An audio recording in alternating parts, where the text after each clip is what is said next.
I lived in an abusive relationship for 14 years, and I wouldn't recommend that to anyone. But those are the kinds of things that when you're creating characters and when you're trying to, like come up with what could happen next, if you've lived in many places and if you've had these varied experiences, you now have things to draw from.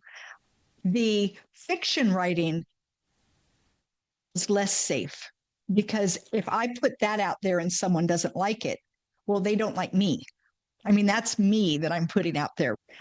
But when I got out of that relationship is when all of a sudden, like words, I feel like they just started pouring out of me.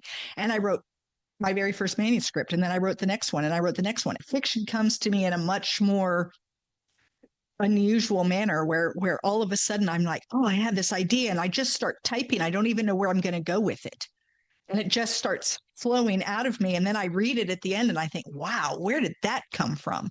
Stories and Stanza is a podcast exploring creativity, resilience, and the transformative power of human stories. Through our 2 series, Between the Lines with creators and Fail With Me focusing on wellness and life's challenges, we bring you authentic conversations with inspiring voices from around the world. If you are drawn to meaningful dialogue that both comforts and challenges, follow us on YouTube or any podcast platform. Hello everyone and welcome to a new episode of Stories and Stanza, and today I'm joined by Teri Brown.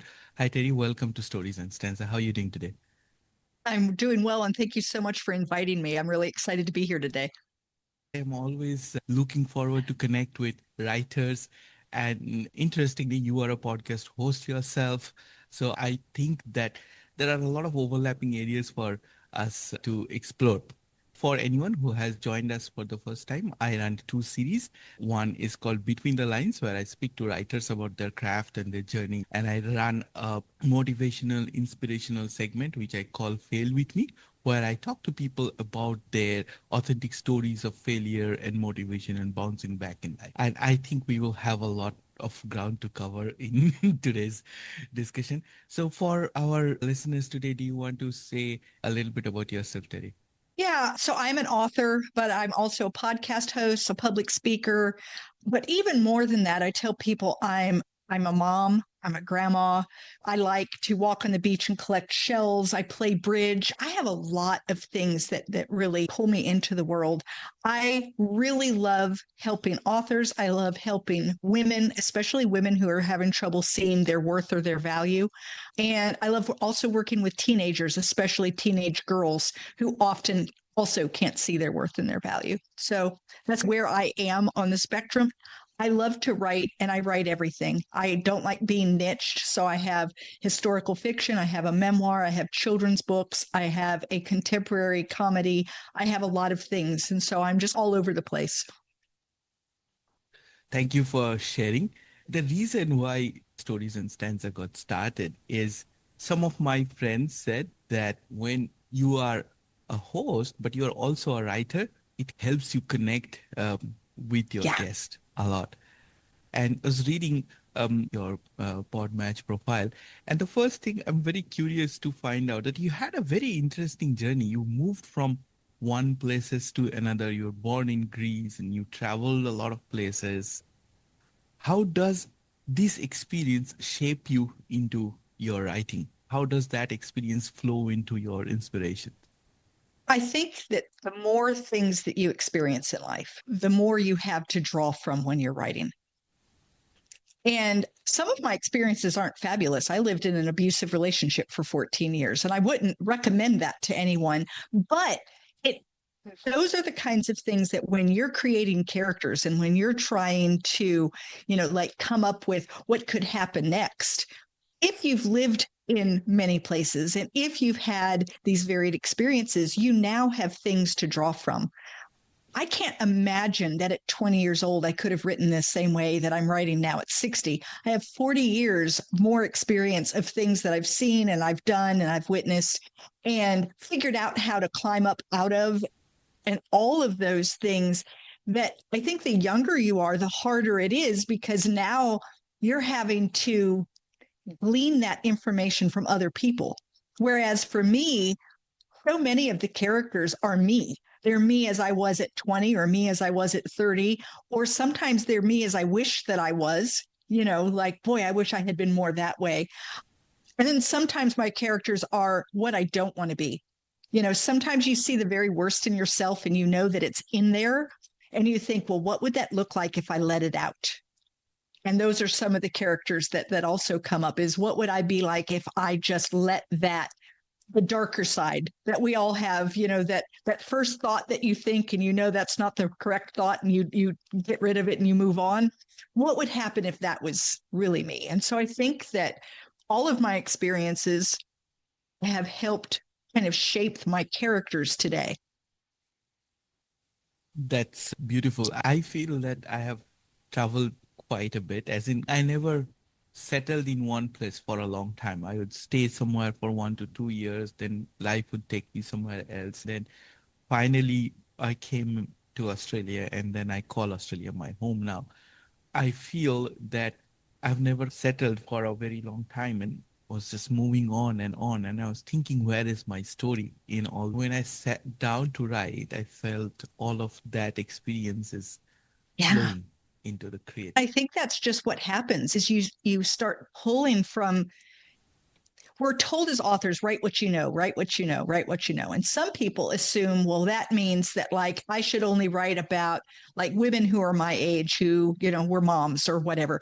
And I don't think that's what they really mean. Write what you know is like write what you know on the inside. Like write those emotions, write those feelings. And so you can write a different character from yourself, but they can have those same emotions or those same distresses, those same things that worry them or make them happy or terrify them or whatever it is. And yeah, so you definitely pull from your own life experience, pull that out. I think eventually, as you get better at writing and you've written more characters, now you can start looking a little more outside of yourself.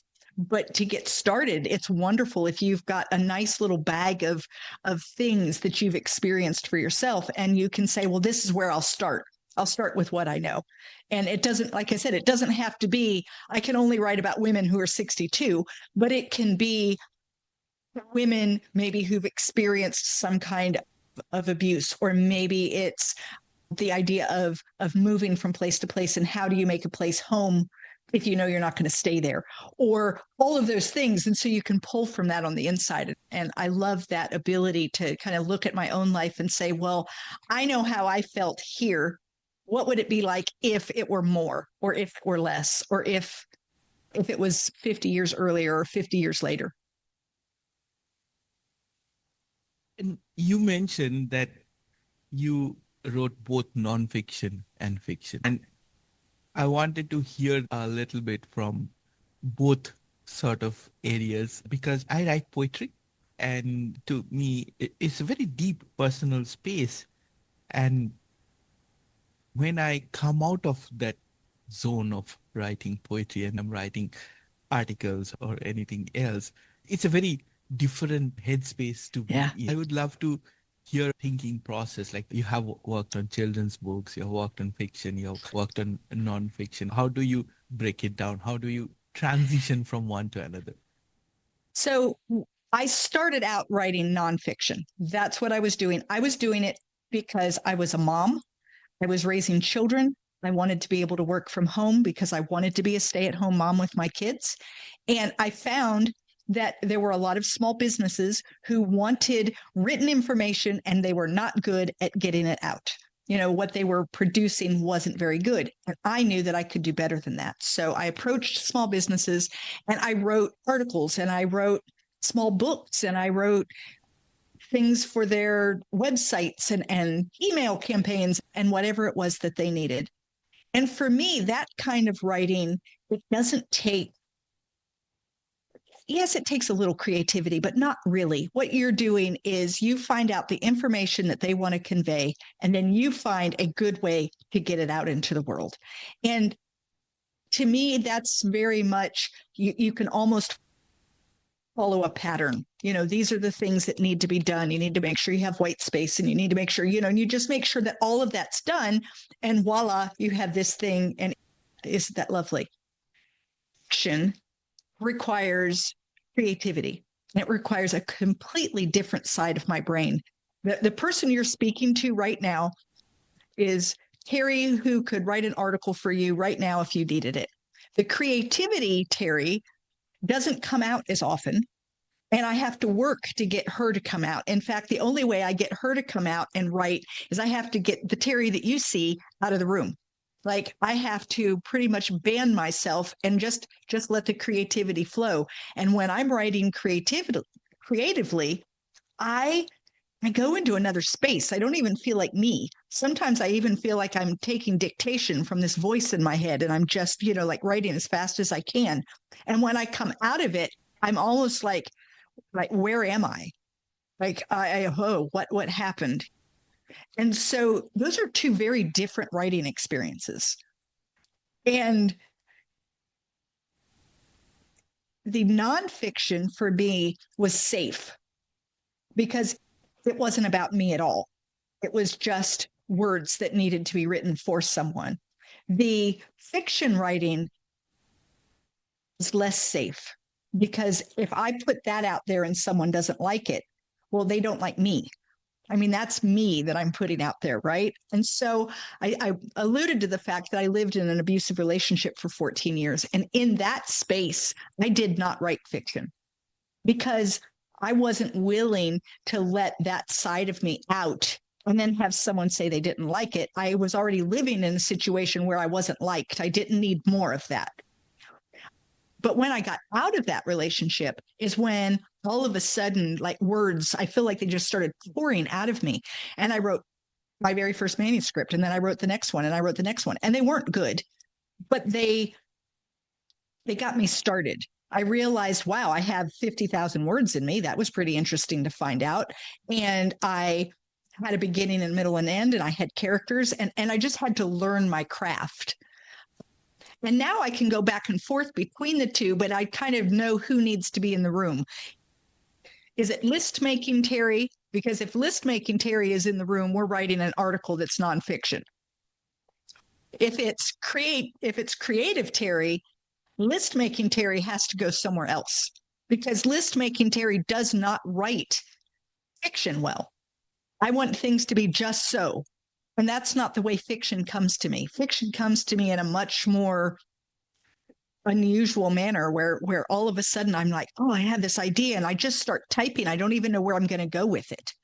And it just starts flowing out of me. And then I read it at the end and I think, wow, where did that come from?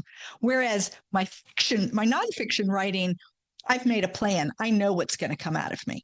I'm going to write about this, and then I'm going to write about this, and then I'm going to write about this, and it's going to go in this manner. And yeah, there's a little bit of creativity where you look at it and you say, oh, that sentence doesn't sound real good, but it's not the same kind of thing. So I have two very different sides of me. And then I think when I'm writing children's books, it's very much in that fiction side of me that, I have to kind of, but I even let myself play a little more when I'm doing the children's books because I try to think more like a child. What would a 5-year-old want to listen to? If a 5-year-old was sitting on their mom's lap and she was reading a picture book to them, what do they want to hear? And so you have to put your adult away because they don't want to hear fancy adult words. Right? And they don't want to be preached to. And so even if you write something that has a little lesson, it has to be done in a way that the kid doesn't recognize they're getting a lesson until much later. They don't want to feel like they're getting a lecture. And this is what you need to do. This is not what they want. They want a fun story. They want characters that they can understand. They want repetition. They want bright color. And so you have to allow yourself to be a child and say, okay, what would a kid want? So like my first draft of my children's book, it wasn't that good. It had the story idea, but I had to really go in and say, this is written as though I'm writing to an adult, and that's not who I'm writing to. And I had to kind of really go back and say, how would a kid say this? How would a kid think about this? Who is my audience? And yeah, so it's definitely a creative side of my brain, which, like I said, is not always out. My creative side isn't always out and present. I'm too busy with my lists, making sure my day goes right. That is very beautifully said, and I'll tell you why I can relate to this so well. I write a lot for my professional work, which is technology and finance. Usually very boring, long documents. And then when I'm venturing into the creative world, it just spawns on its own. That seed that you put and then it grows. You cannot always predict that this is the direction it is going to take. I'm often surprised at the direction where I think in my mind, well, this is probably where it's going to go. And then I get started and it's like, oh, wow, this is where it went. Like I'm as shocked as I think the reader reading it the first time. Like it's coming out and I'm thinking, who's writing this? It doesn't even feel like it's me. And I love that. I love it when I get into that zone where I'm writing and it's just coming. I don't even know where it's coming from. It's like I've never had these thoughts. I don't know where it's coming from. And then when it wraps up and you sit there and you think, oh, wow, where have I been? Because this Teri was off somewhere else, banished from the room. And I kind of come to again and it's like, wow, look at what I just wrote. Isn't that really cool? I don't know. It's kind of crazy because it feels like there's two of me.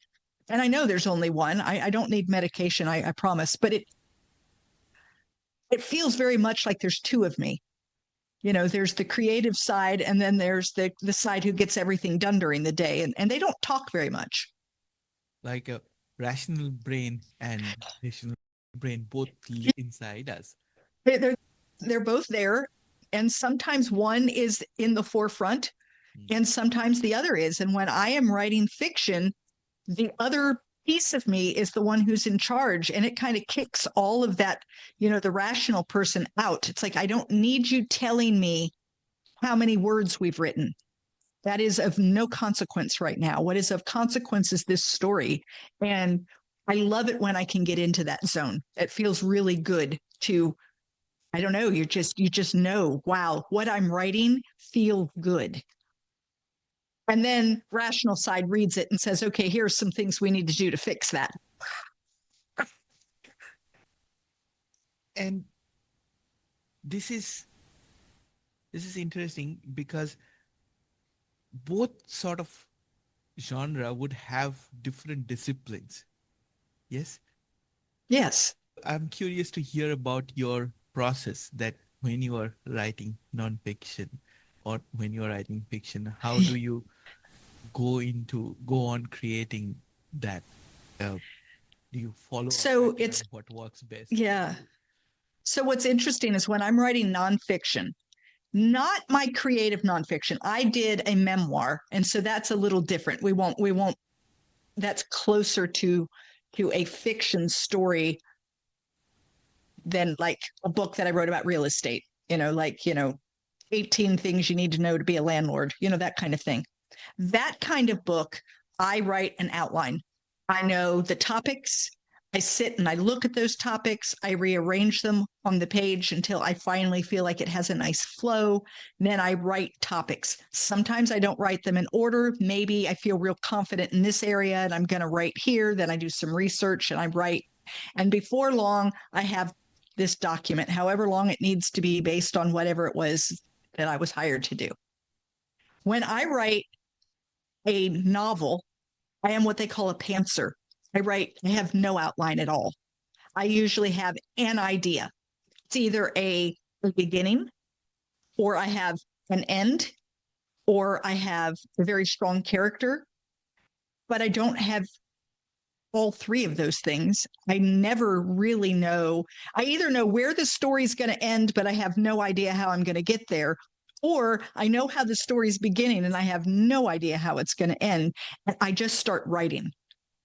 So different. My nonfiction, I have this full outline and I know exactly how it's going. My fiction, who knows?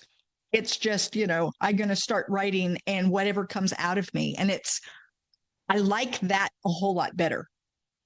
That feels, I don't know, there's just something really amazing about seeing what comes from deep down inside that you're not usually privy to see.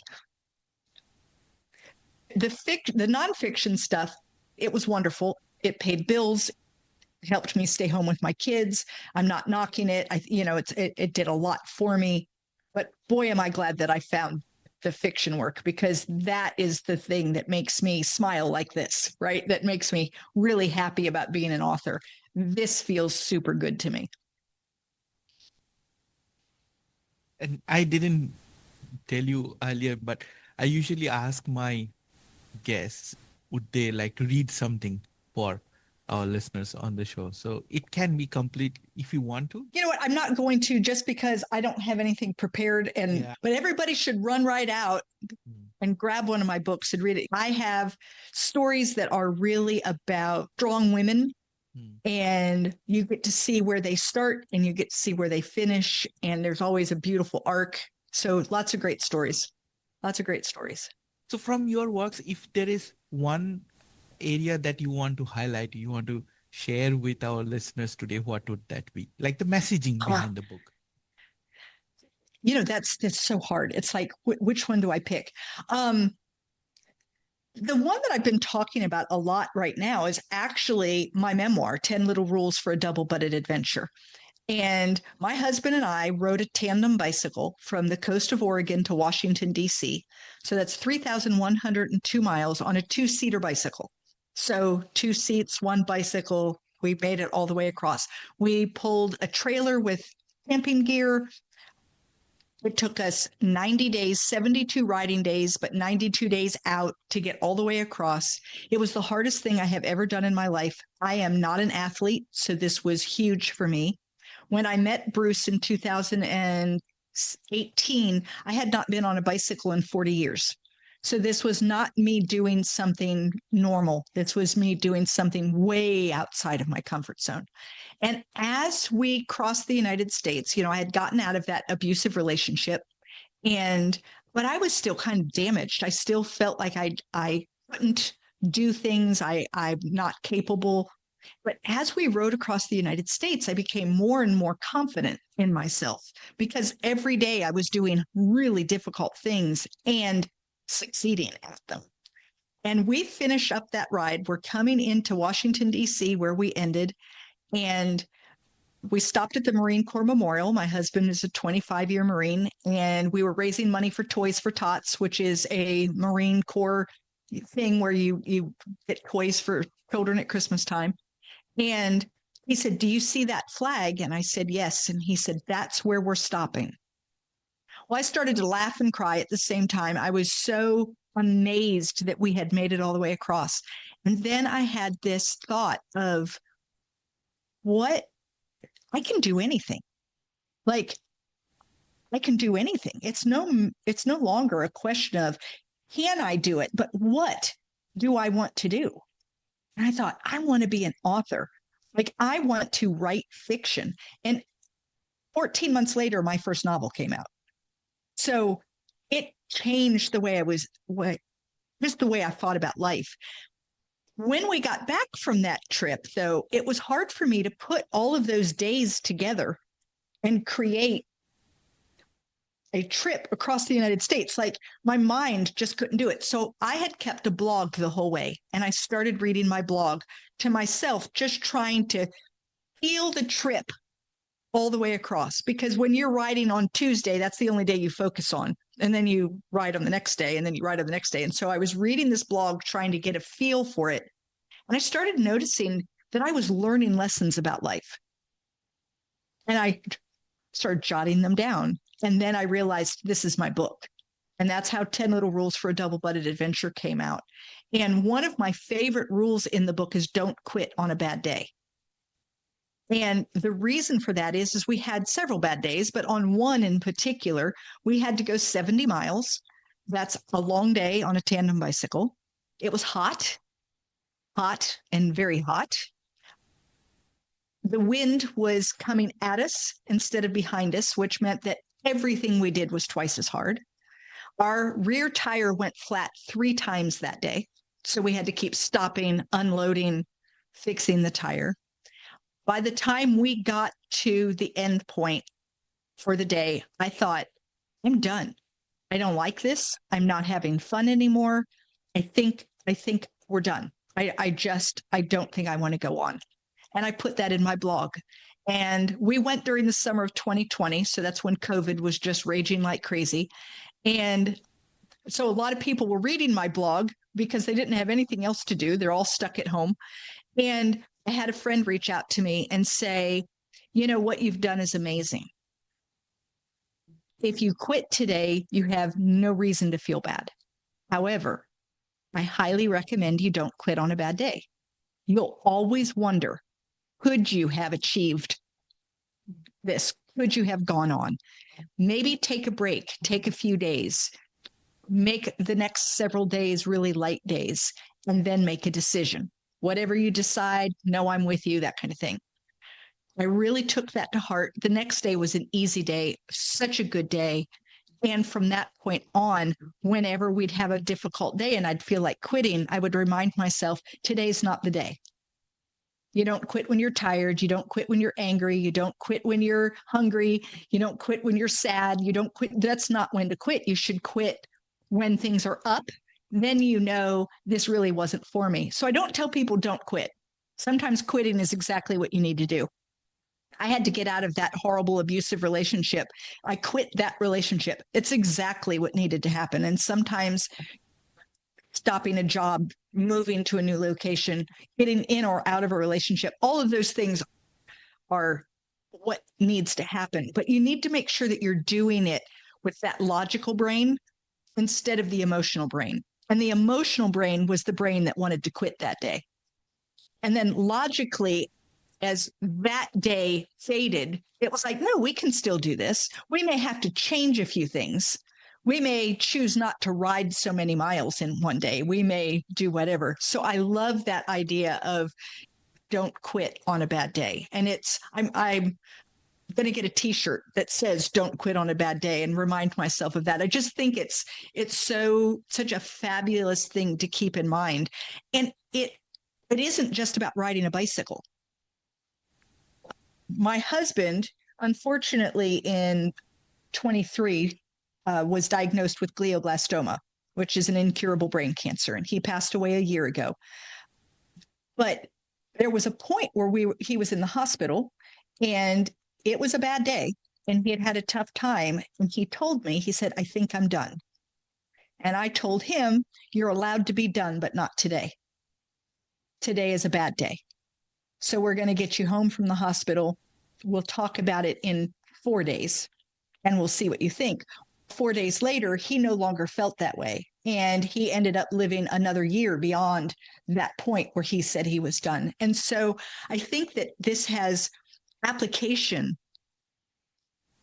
any place in your life, that there are times where, yeah, you want to just be done. But do you really want to be done? Or is that emotional you talking? And so that's one of the rules in the book that I really love. That is beautiful. And I would like to request our listeners to go take a look at the book. If you enjoy this conversation, we'll put the book link in YouTube description. Here it is. For those who are listening to this, they cannot see. Cannot see, but those who are watching it, I just showed the beautiful cover.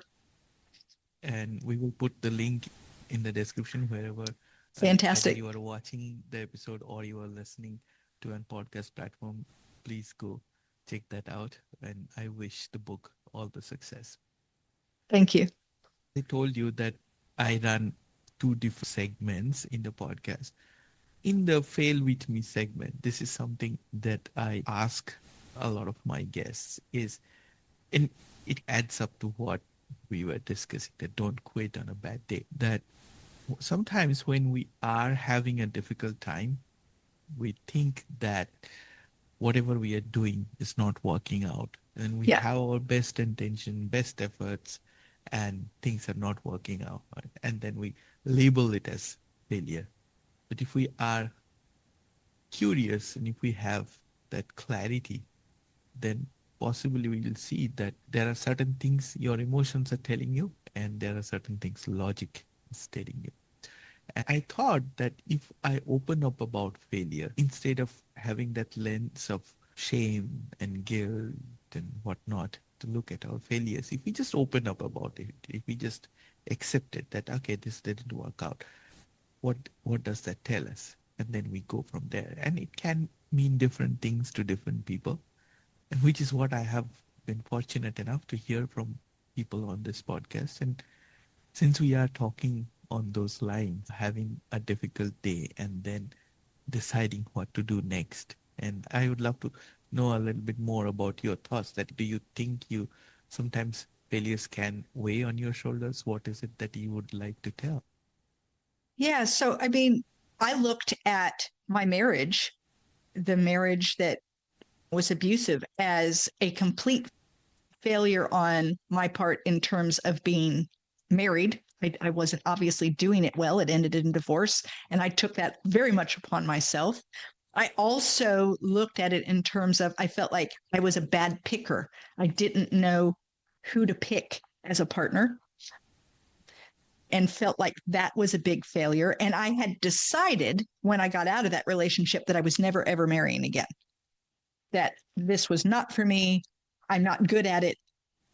This is crazy. And what's really incredible is then I met Bruce and we got married, and it was a beautiful relationship, and exactly opposite.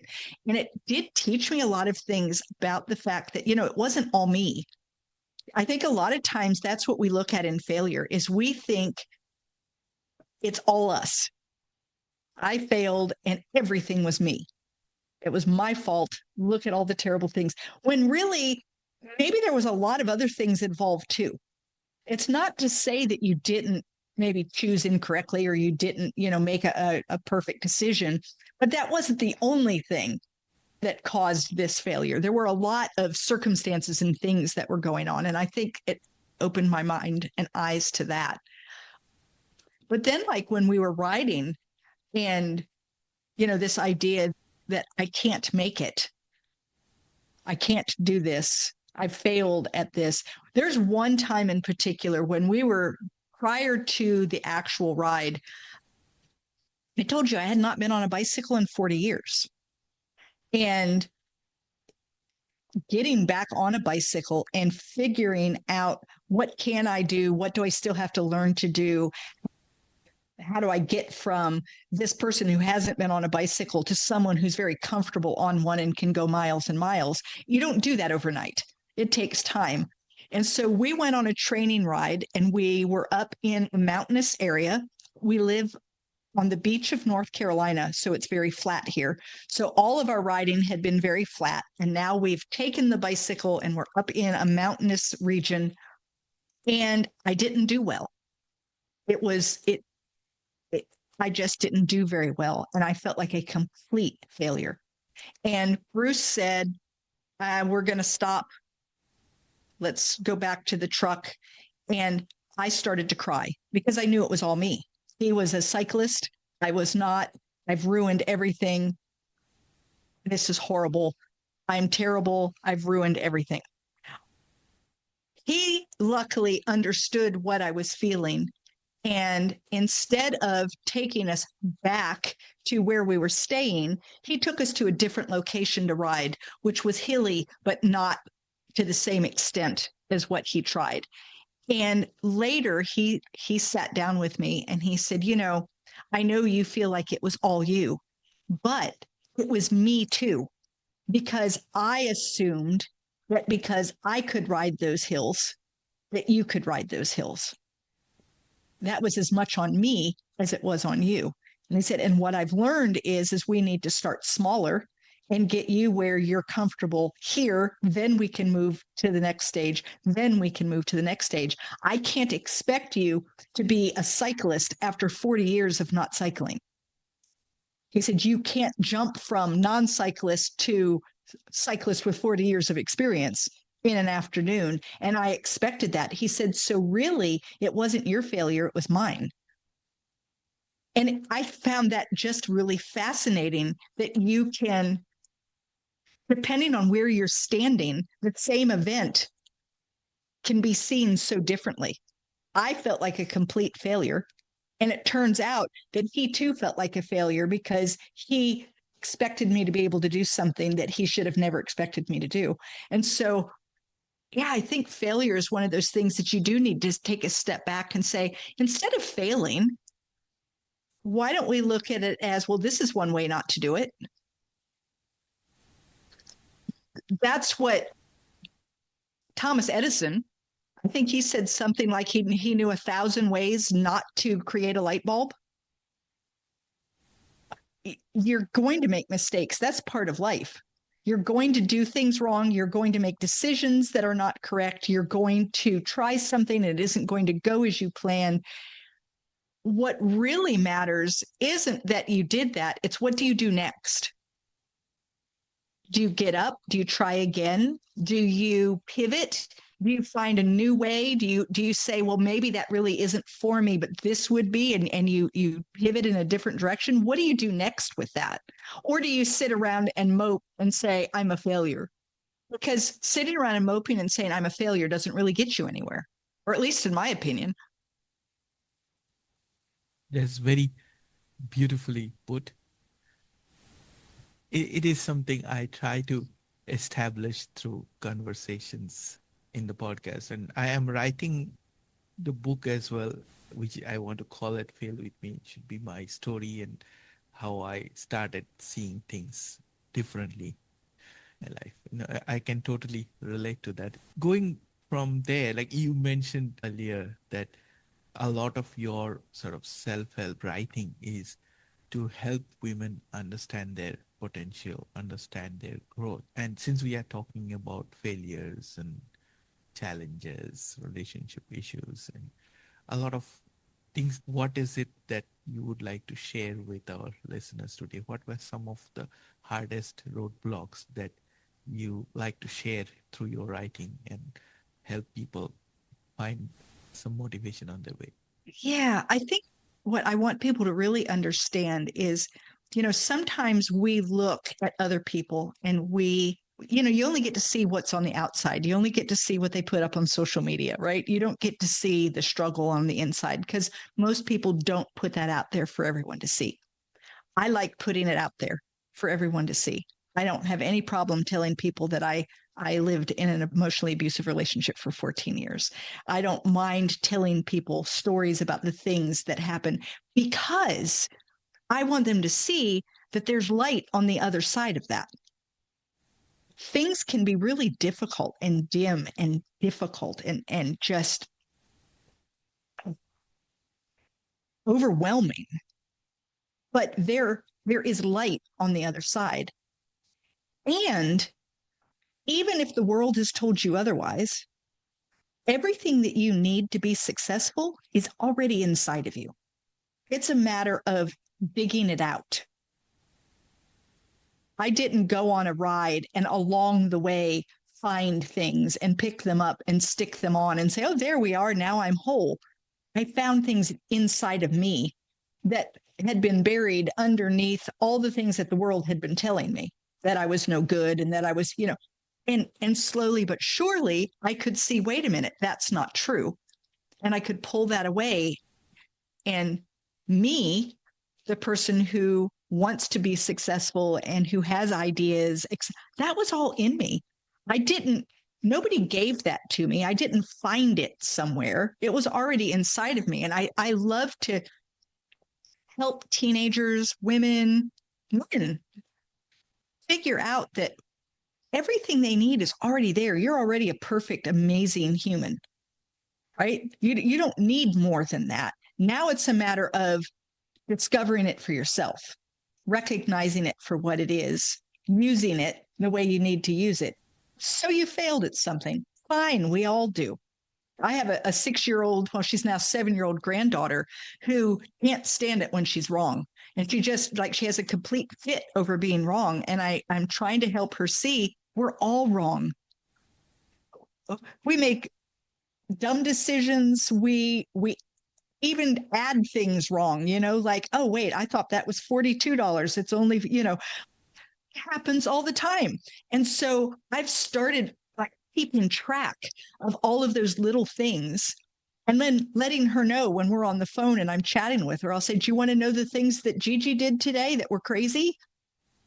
I was adding up my bill at the restaurant and I tried to give the waitress a $20 tip because I wasn't adding correctly.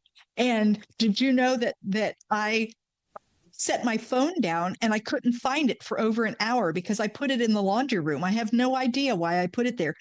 Helping her see that we all make mistakes. And I think that, if we can help people understand that we all make mistakes, that we all find ourselves at times in dark spots, but that what we have inside of us is enough. And now it's just a matter of, can you pull it out? And if you can't, if you're having trouble pulling it out, you're not alone. There are people that can help you. There are pastors and teachers and counselors and friends and family and good books and other things that can help you discover those pieces of yourself and bring them out. That is so very well. When I look back at my life, and for a longest time, I struggled with authenticity and vulnerability. I felt that I am vulnerable in certain ways, but do I accept it? And the moment we get to that point of acceptance, we have more power to ourselves. Yeah. Yeah. When you name the thing, when you give it a name, when you agree, say, yes, it's there, it immediately has less power. It's when you're fighting against it and trying to pretend it doesn't exist or whatever that it has more power. I've recently learned that since my husband has passed, my anxiety level has gone up a lot. And I'm trying to figure out what to do with it because I'm not normally an anxious person and it's really crazy. And one of the things that I've been doing is acknowledging that I'm anxious. Yeah, it's there. There it is again. That's anxiety. I see it. Look at that. Look at that anxiety. Well, as soon as you start pointing it out, for some reason, it doesn't have the same effect on me anymore. It's kind of like, oh, well, that's what it is. It's anxiety. I know what that is. And then you can move on. But when you're fighting against it, I refuse to be anxious. I'm not going to be anxious. I'm not going to talk about being, it just consumes you. So, and I think that's true with all of those negative kind of things, or not even negative, but the things that we label as negative, anger and sadness and all of those things that we put this negative connotation on. And the truth is that everyone feels angry at some time, and everyone feels sad, and everyone feels anxious, and everyone these are not you only emotions. We all feel them, and they're not good or bad. They just are. And I think if we can kind of look at our emotions and say, well, that is what it is, instead of what I was doing, which was, oh, I'm anxious again. How stupid am I? This is so stupid that I'm anxious. Well, that doesn't help a thing because now my brain is going, yeah, you're stupid. And that isn't, I mean, that's not helping anything, right? That's making everything worse. And instead, if I can say, well, there's anxiety, but I don't label it as bad, just that it is, it doesn't hold the same power anymore. And that's true for anger, and it's true for sadness, and it's true for all of those less than stellar emotions that we would rather not have. And this is something I guess I have learned the hard way in my life as well. That for the longest time, I used to think that I have to write from pain and anguish and discomfort and frustration. And my writing was a channel for those things that I'm labeling as negative. Right. And then I had a light bulb moment in my life when I started seeing things from a place of balance, that they are always going to be there. It's not like, oh, I wrote something beautiful that balances my pen. It's always going to be there. So whether I now try to write from a place of peace, which makes Yeah. my writing very different than how it used to be. My last published writing is probably from a place of deep sort of anguish, but I slowly learned to rise above that, and I no longer see things as, let's say, black and white or good and bad emotions.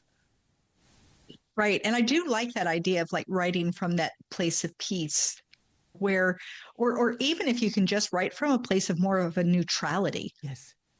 Here's where I stand and what is going on with me. And I think another thing that I'm learning is that you can have two emotions at the same time in the same moment that you might think don't go together. This past Christmas, for instance, my husband isn't here anymore. I was sad. And yet there were moments where, while being sad, I also felt immense joy because my children were here and my grandchildren were here. And it was beautiful and sad. And I fought against that for a while. Like, how can it be both? And the truth is it can be because we're human and we have a whole host of emotions. So we can be anxious and angry, but also joyful. And we can have all of that. And it all kind of lives within us. And, you can just kind of look at who's driving your car at the moment. And then who do you want driving your car at the moment? And I don't know. It's a very different way of looking at things. And it has really helped me. I'm still working on it. I haven't got there yet, but I feel like I'm starting to get more of a handle on what does this mean to be in this place where I'm just curious about it instead of being judgmental about it. I shouldn't be angry. Why shouldn't you? Maybe you should be angry. Maybe angry is exactly what you should be. Being angry is not right. Who says?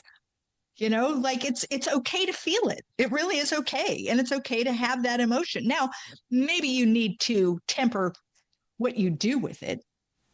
I can be angry. That doesn't mean I should go next door and throw things at the neighbor. I mean, that's, then you've taken it too far.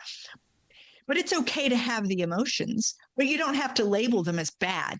I'm a bad person because I got angry. No, I'm a person and I got angry. There's no, We can yeah, feel any emotion.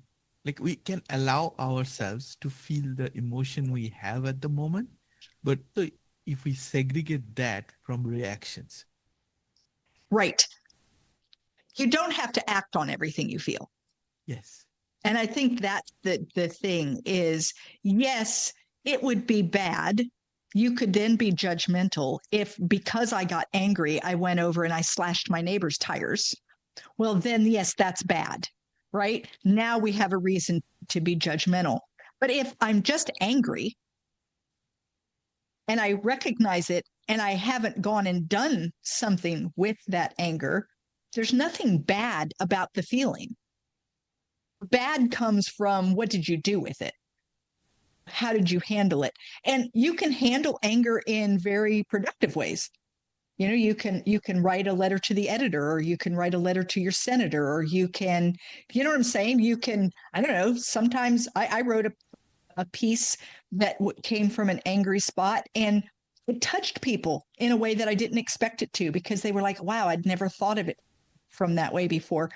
All of those would be more productive ways of handling your anger. I mean, you could even go stand. I've stood at the ocean before and just screamed into the waves. And it's not super productive, but it gets it all out of your system, and it didn't hurt anyone. And so there wasn't anything wrong with having huge emotions. It's what did you do with them? Did you choose to do something productive or at least non-destructive with it? Or did you choose to do something that people can judge and say that's bad? we are almost out of time, but out of your interested areas to speak upon and where we have taken this conversation to, this one last thing I would like to explore is you mentioned you like to talk about guided journaling. And journaling is such a beautiful tool, I believe, in today's world. What I don't know is how many people are across its potential or they're using it to their right potential. A lot of people might journal at a very superficial level, but now we are talking about recognizing our emotions and You are a wonderful writer. You have written on both sides of nonfiction and fiction. I wanted to conclude our discussions. How do you see journaling? What is it that you could recommend as a personal development tool? Because not everyone is a writer, but everyone can become a Right. journaler. Well, and I think that the first thing you need to recognize when you're writing a journal of any kind, however the journaling goes for you, whatever method works, there's a bazillion methods out there. And I'm not even going to try to say which one is best because I think it depends a lot on you and what you're trying to achieve. But you have to remember that your journal is for you. And when you're done writing it, you can burn it if you want to. This isn't about writing and publishing. You don't have to say, well, my journal is going to be read by my posterity. Not if you don't want it to be. It doesn't have to be. So the thing with a journal to me is to be honest with yourself. And that's sometimes really hard because we try to hide from ourselves. And so if you're feeling these negative emotions or whatever, can you be honest? Can you say, this is what I'm feeling and put it down on paper? Once again, putting it down on paper and then reading it over, the power of it goes away. The power of that emotion that has been all over you tends to not be nearly as powerful now because you've called it out. You've said, this is what I'm feeling. This is the emotion that's going on with me. I think journaling has a way too, if you're willing to like dive in, you can do something that they call it morning pages, where you just start writing and you write for 5 minutes. And then you go back and you look at what you've written. And often there are things in there that are the things that are bothering you because that's what comes out. You've got 5 minutes to write. Go. What are you going to write about? Some days, maybe you don't write much, but other days, the 5 minutes is up and you're like, no, I've got 10 more minutes in me. I've got things to say. And it's interesting to kind of just be curious about, well, what came up here? You know, that's interesting. This must be something that's really on my mind. I wrote about it 6 days in a row. This is, and then that can give you insight into, well, what might I do about this thing that keeps coming up over and over and over in my journaling? What might I consider? And guided journaling is just letting someone else kind of do the question asking. So like my book, 10 Little Rules for a Double Butted Adventure, I give a rule, but I don't think that my rules are everybody's rules. They're the ones that mean something to me, and maybe it doesn't mean something to you. So there are questions after each chapter that are kind of like asking you to think about what I just said and applying it to you. So guided journaling is when you allow someone else to kind of be in charge of the questions. And now, once again, are you going to be honest? Will you write down what's actually in your mind? And I think a lot of people are afraid to do it because what if someone sees it? And I tell you, if you want to write a journal page and then burn it as soon as you write it, that's acceptable. Your journal doesn't have to be something that you put out to the world. That can be very, very, very personal. And you can write whatever it is you need to write. I know that there are a lot of people who write to someone that they're very angry with, and they write that letter, that they let it all out, and they say everything that they'd want to say. They don't send it. And it helps them because they now can look and say, well, these are the things that are really bothering me. Because it often gets to the core of the matter instead of the fringes of the matter. So I think there's a lot to journaling. I think it can be very, very helpful as long as you're willing to be honest. Very true. And this is something I like to do in this podcast is give people something they can do at their own level, Yeah. in their self-care routine. Something very simple, something very fundamental. It could be going for a walk. It could be Yeah. writing that paper. And then it could be just throwing it away, burning it out. But being honest Yeah. is the crux of it. We talked about a lot of interesting aspects of writing. I loved hearing about your journey and how you transformed that into book. Your life experiences, your life lessons was very heartwarming.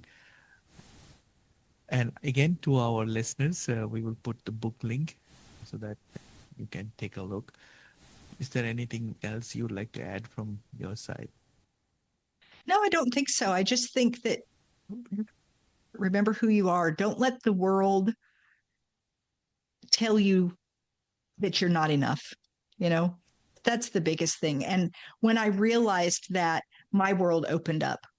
It was at that point that I could become an author, that I could become a podcaster, that I could go out and do public speaking, that I could do all the things that I'm enjoying in life because I finally realized I'm enough. I am enough and I'm good enough and I have enough. And when you have that mindset, the world just kind of opens up to you. And it's a much more beautiful place than living in a world where it feels like there's never enough and you aren't enough. Because then you're always scrabbling to try to get ahead and to make ends meet and all of that. But when you feel more like I am enough, there is enough, it's just a much more peaceful place to live. That is beautiful. And we can conclude our episode on that note. And thanks to anyone who has joined us on this conversation.